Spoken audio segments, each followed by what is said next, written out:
Imagine a place where voices matter, where every corner, every street, every community is a platform. A big bus moving through Accra, carrying conversations, questions, and the pulse of the nation. This is not just another show, it's your voice on the move. Join us as 3FM Sunrise hits the road, turning ordinary streets into platforms for extraordinary dialogue. Speak freely, listen deeply, and help shape the conversation that drives Ghana forward. Look out for the bus and tune in exclusively on 3FM 92.7, your urban lifestyle radio. 3FM 92.7, urban lifestyle radio station.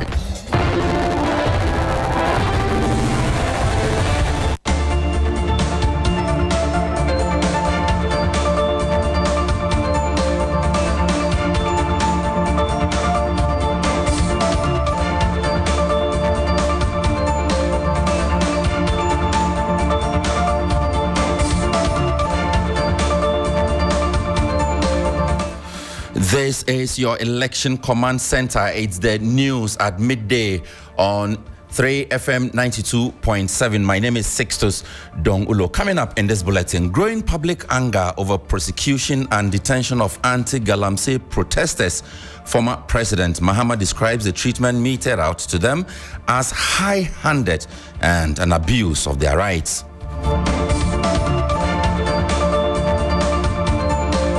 Also coming up, massive labor unrest as at least 3 labor unions want conditions of services addressed. It is already biting hard, with some public universities forced to postpone reopening days. Meanwhile, families left stranded as mortuary workers begin nationwide strike to demand better conditions of service. Stay for details as we explore the potential impact this could have on burials this weekend.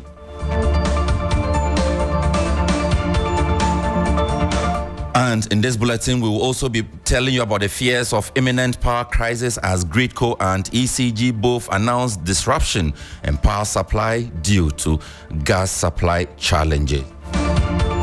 These and many more details up next.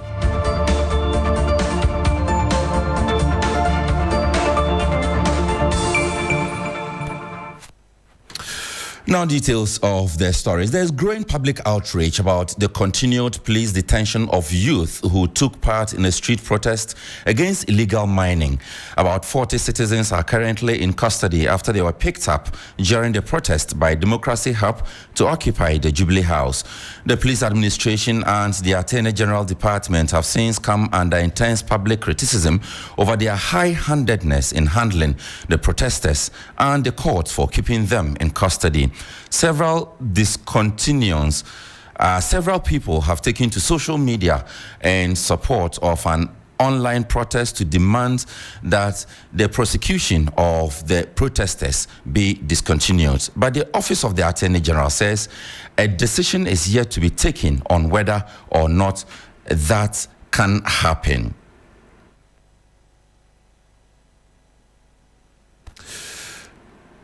We will go to the courts now and engage our court correspondent, Lord Edu Asari, who has been following this keenly. Lord, if you can hear me, good afternoon. What do you have for us today? What has happened in court today? All right, good afternoon, Sixtus. So we are expecting, in a little over an hour, we're expecting 11 more processors who are arraigned before the circuit court yesterday, including Philistine Nelson. We'll be expecting the prosecution to make a case or oppose the bill application made by lawyers of the protesters yesterday. Yesterday, the entire hearing took a little over 3 hours, and so the hearing had to be adjourned to continue today. There were 2 absentees. Key among them was Oliver Bakavomao and another, Fanny Otu, both protesters. Now, their lawyers indicated that they are on admission at the police hospital getting treatment because they are in dire conditions. They are unwell as we speak. And so today when we come, when the case is called, the Office of the Attorney General will make the argument against the bail application made by the lawyers of the protesters, and then the judge, Mr. Obiri Ebua, will make his decision on the bail application. So we are yet to find out how things will pan out today. Yes, just this morning, Lord, on the Sunrise morning show, the lawyers told us that they had still not been successful tracing the whereabouts of Felicity Nelson. But you just mentioned that she will also be in court today. Is that correct? Indeed. So yesterday, I actually spoke to Felicity Nelson's family, who apparently had been in contact with her. She used another person's phone to reach out to her father to let him know let him know about her whereabouts. And this was before the lawyers had started making the statement that they couldn't find her, because from all indications, all the available locations that they were told that the Felicity was being held, that was not where she was being held. So eventually she came to the court, and she was part of those that were arraigned before the court. And then, because of how things turned out yesterday, they are going to sent back to police custody, and then today we'll know whether they'll be granted bail or be taken to police custody or prison custody like the other two.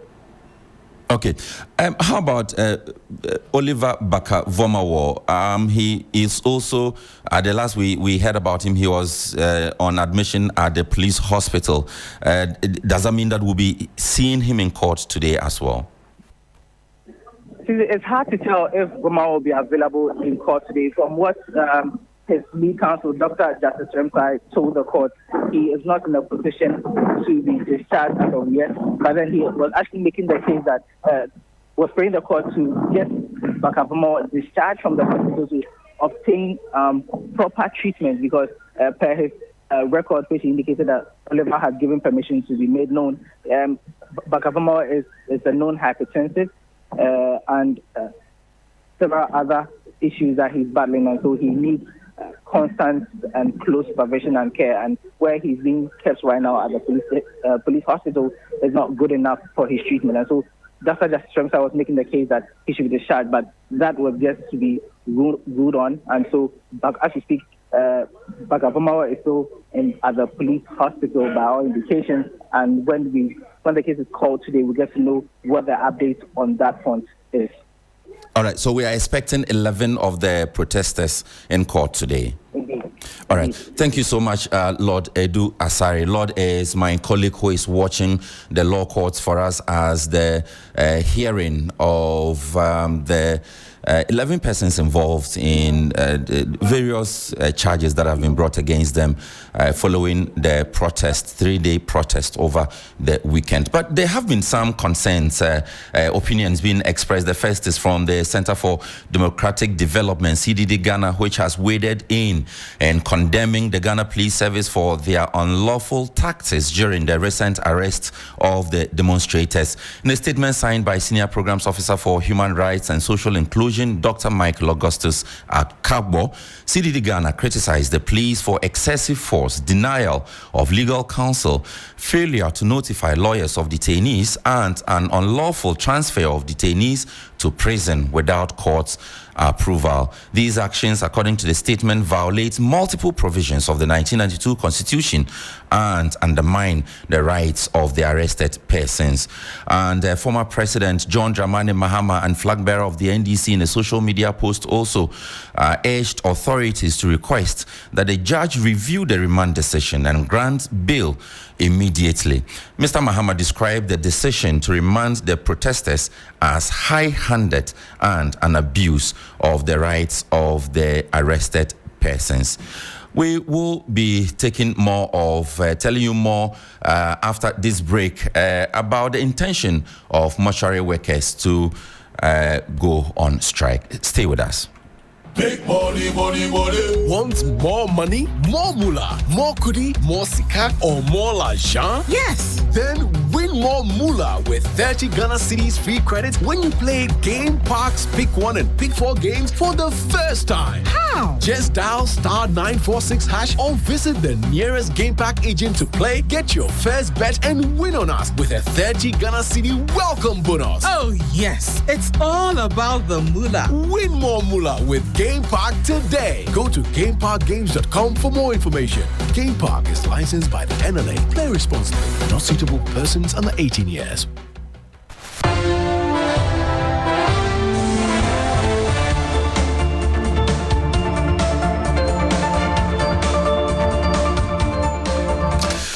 Hello, welcome back. This is the Midday News Bulletin on 3FM 92.7. My name is Sixtus Ullo, and we will take you to the mortuaries across the country where this afternoon preservation of dead bodies and access to mortuary services remain. To retrieve the remains of deceased relatives will be a huge challenge for families as workers' association begin their strike to demand better conditions of service. The group is protesting prolonged grievances, including inadequate personal protective equipment, unpaid salary arrears, unfulfilled promises regarding bonuses and financial clearance for new staff. Also, members of the association are unhappy with the insufficient facilities, saying the lack of respect for their critical services has pushed them to the edge. Their strike will be a problem to families which intend to hold burial services for their deceased loved ones, as many will not have access to the bodies this weekend. My colleague Christian Yali joins us live with some perspectives on this. Hi, good afternoon, Christian. Which of the facilities are you joining us from? Sixtus, I'm currently at the Kolebu mortuary. And what is happening at Kolebu? There's nothing going on here right now, and all doors have been locked with red bands all over from the main entrance to the mortuary and within the mortuary premises as well. All doors have been, decorated with red bands, showing clearly that there is no activity ongoing here. We have been doing our own checks, trying to get access to some of the rooms and even to get to talk to some of the workers who are very agitated, or if I should say, they are angry to not even allow any form of conversation or interactions with the media. And so when you come here right now, you see families scattered across, people who look very stranded, who look very lost, and some who did not even have any idea whatsoever to about the ongoing strike by the Mortuary Workers Association of Ghana. And for many, it is just unfortunate, as this is going to affect their burial plans for their deceased relatives. And so, if I should even run you through some of the major concerns that the morticians are raising. One has to before that, Chris. Today is Thursday, and we know that towards the weekends, a lot of families are beginning to show up at the various morgues to try to retrieve the bodies so they can prepare. Paint a picture of the place for us. How many people are you seeing there? Is there any notice or at least any personnel there engaging these people, telling them that they will not be able to have access to their deceased persons today? That has been the worry, actually, and really, since we came here, and you see tens of families that have gathered around the premises, and you have few of the staff or workers around who attend to them, especially for families that did not know about the strike. They get that form of briefing from the staff who are around.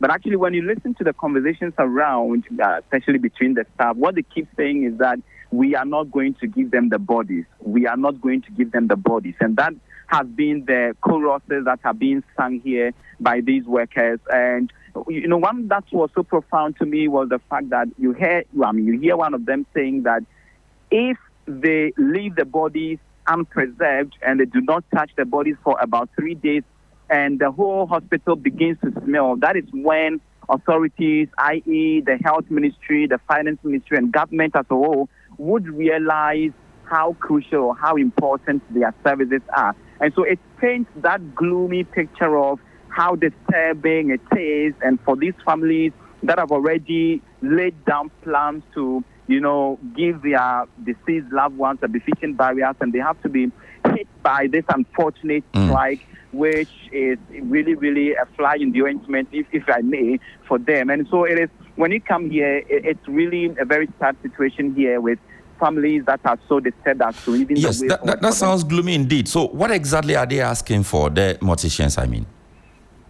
It's all about what they term as deplorable conditions and unfair treatment that they face. They talk about hazardous environments, and this is even, and when listeners watch our latest documentary, Troubled Morgues by Godwin Asiba, this evening at 9 p.m., it paints that picture of the kind of hazardous environment that these morticians are painting. They talk about inadequate protective gear, talk about protective personal equipment, the PPEs, which are so insufficient. They also talk about lack of respect for the critical services that they do. And this lack of respect, according to them, is what has pushed them to the edge. And, all of this means that there is some form of breach of Section 159 of Ghana's Labor Law Act 651/2003, which, in a way, talks about the fact that if their concerns are not addressed, it legitimizes the fact that they can embark on strike or withdraw their services. Their services, yes. But Chris, there's something that we can all do. They talked about the lack of respect for their work and their services, and I think this is something that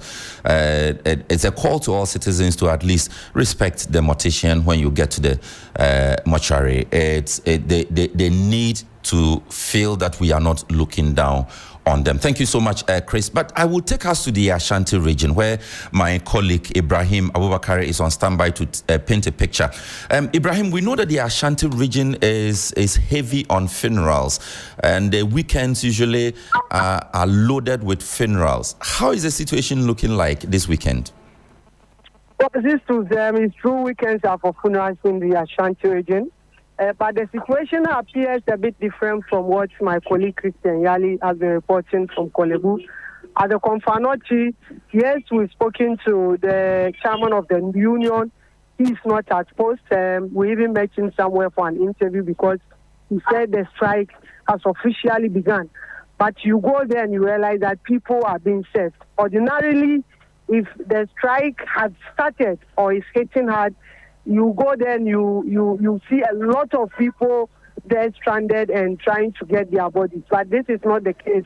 When we went there, we just left there some 2 minutes ago. And are we sure, Ibrahim, that by the close of the day, they would not have received a call to tell them not to grant access to families? Well, hopefully the strike may start biting from tomorrow, but today, but in fact, even union chair is surprised because he said he has informed all the workers that effective today they shouldn't step foot there. But when we went there, they wouldn't tell you they are serving them, but you realize that they are giving the body to them back door. But they are saying that maybe beginning tomorrow, that is when effectively they will begin to lay down their keys. So, but today, the situation is a bit different. It's a bit different in the Ashanti region. Thank you so much, Ibrahim Abubakar, for that report. My colleague reporting on the Konfanoche Teaching Hospital in Kumasi in the Ashanti region. Earlier, you heard Christian Yale speaking to us from the Kolebu Teaching Hospital here in Kumasi.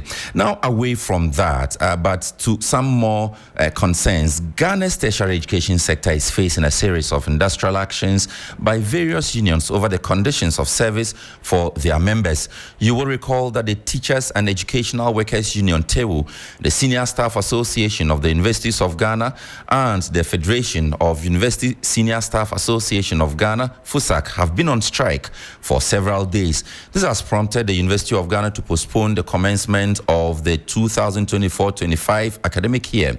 While this action continues, there's another looming strike on the front of the technical universities. The Technical University Senior Administrators Association of Ghana, TUSAC, has announced a nationwide strike effective Friday, September 27, 2024. Let's speak with my colleague, with Kojo Enin Opan. He is National President of the Technical University Senior Administrators Association of Ghana, TUSAC, and find out what the situation is. Good afternoon, sir. You are threatening to strike, and this revolves around a collective bargaining agreement. Can you tell us exactly what these concerns are? Okay, thank you once again. Pardon me for my voice. I've almost lost it.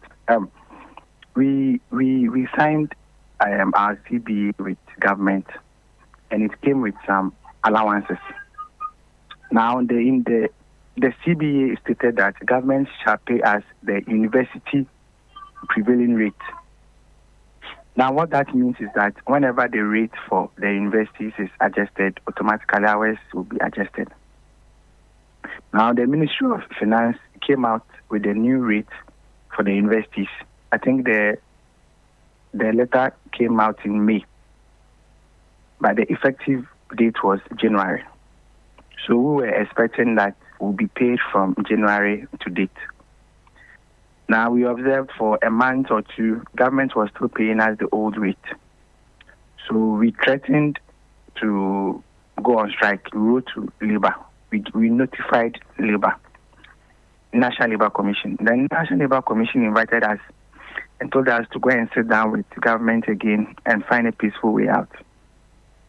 So we went back to government, which resulted in us signing an addendum to our CBA, and government agreeing to pay us from January.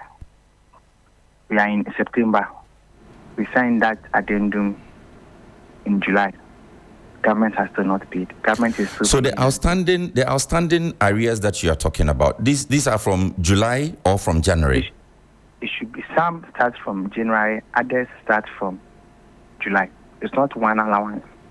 Okay. There are some allowances that they should pay us from January, the new rate.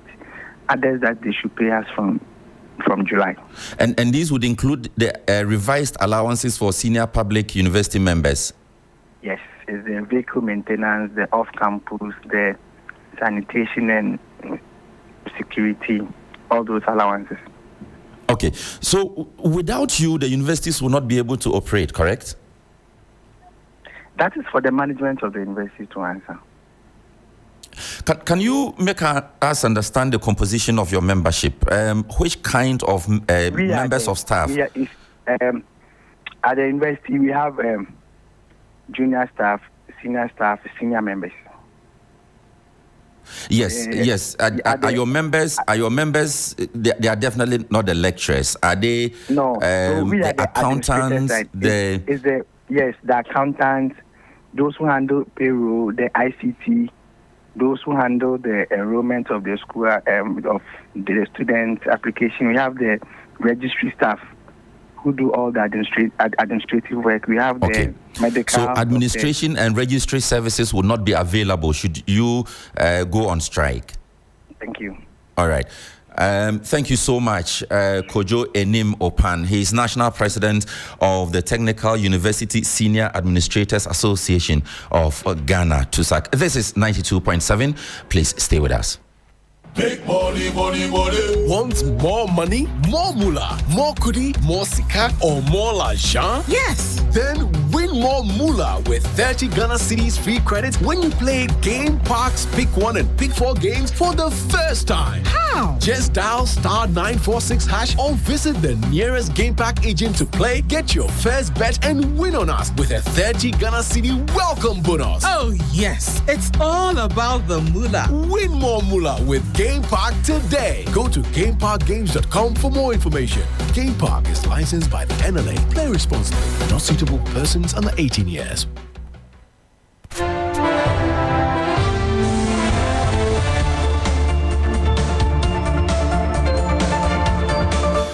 You welcome back to the midday news here at on 92.73 FM. My name is Sixtus Ullo. Now, your lights could go off this moment, even as concerns of a possible return of Dumsor heightens. The Electricity Company of Ghana and the Ghana Grid Company have both announced in a joint statement disruption in power supply occasioned by gas supply challenges. The two agencies, however, failed to mention when the possible challenges could be addressed and when the restoration of power could be. Now, let me just give you excerpts of the statement that we have received from the Electricity Company of Ghana and the Ghana Grid Company. And it says due to a challenge at the Ghana National Gas Limited Company, gas processing plant at Atuabo, gas supply for power generation has been limited, which has caused some customers to experience intermittent interruption in power supply. Engineers from GNGC are currently working to address the issue and restore full supply of gas. Gridco and ECG will continue to monitor the situation, which is expected to normalize once the issue at the plant is addressed. Now, that is the statement. The latest development is coming at a time where the managing director of the Electricity Company of Ghana, Samuel Dubik Mahama, has stepped down from his position, citing personal reasons. Meanwhile, challenges with gas supply is what both ECG and Gridco say is causing the current disruption. Is that really the case when we know about the financial challenges threatening to shut down the entire sector? I have with me here documentary evidence of a contract between this same Ghana Gas and Rockshore for a bottling plant at a whopping sum of $24 million, when a similar plant was constructed in Tema for $14 million. To add insult to injury, this company has received 30% advance payment, and my information on the field shows that the company has not executed this work. The work was to be done within 24 months. From 2021 to date, your guess is as good as mine. And yet, Ghana Gas has been obstructed from pursuing Rockshore to either retrieve the monies or compel them to execute this project. Let me once again call on Ghana Gas to take all the necessary steps to retrieve these monies. A future John Mahama government will not hesitate within our first 120 days to demand full accountability. Because of such dubious contracts, as we speak today, there is load shedding ongoing. Gridco has been cautioned not to inform customers. Yesterday, there was a deficit of more than 500 megawatts. Today, they are going to shed load, and customers in Ghana will be affected. Talo Ghana has not been paid even $1 for the past 9 months for gas supply to Ghana Gas. And Talo is threatening to curtail supply of gas. The IPPs have just dispatched a letter to the Minister of Finance intending to halt supply of power for debt and liabilities hovering around $1.2 billion. It is sad that the energy sector is collapsing. The PURC recently confirmed that ECG is on the verge of bankruptcy. ECG alone incurred a debt of 10 billion cedis in their latest financial statement.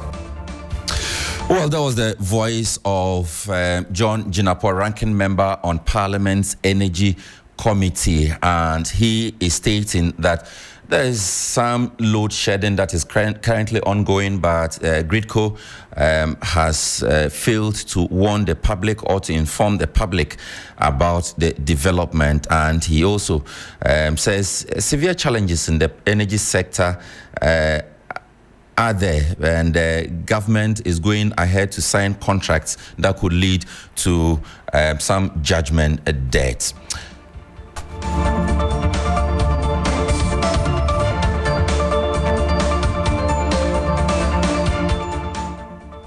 That's it for our package for this afternoon. You've been live on 92.73 FM for the midday news.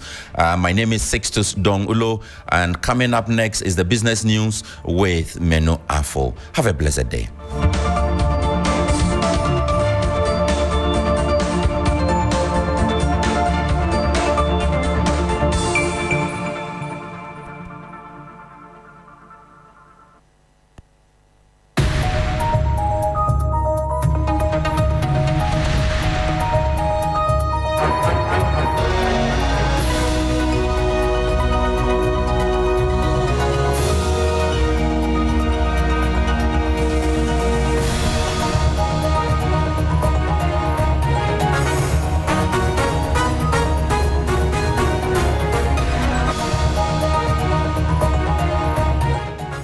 Hello, good afternoon and welcome to Business Daily on 3FM 92.7. Coming up, BOG reschedules policy rate announcements for Friday, September 27, 2024 as it concludes the deliberations today. We'll bring you details of that. Also, Ghana's export landscape shifts as gold bullion dominates with 57.6% share.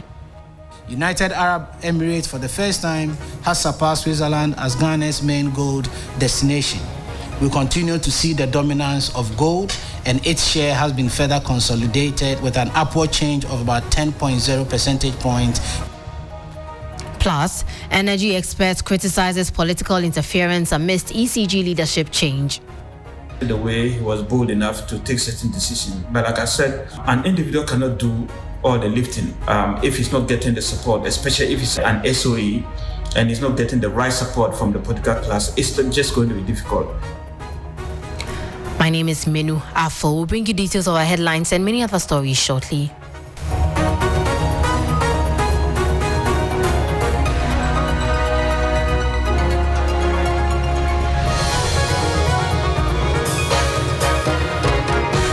Thanks so much for your time. Now, the Monetary Policy Committee of the Bank of Ghana is set to announce the policy rate soon.